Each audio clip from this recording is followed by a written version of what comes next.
hinanda. May pasok daw sa iyong pag-asa. Iba na pala nilalaman ng iyong asawang nagnanasa. Nalalamig na ba sa'yo?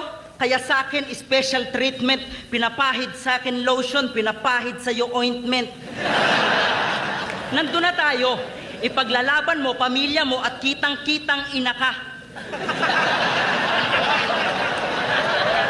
At kitang-kitang ina ka. Pero hindi mo kailangang magmakaawa para sa pag-ibig ng iba. Kaya mo pa rin maging magulang. At the same time, masaya. Yung mga taong manloloko, tatandayan mag-isa. At siya nga pala, ipagluluto kita, pinakbet.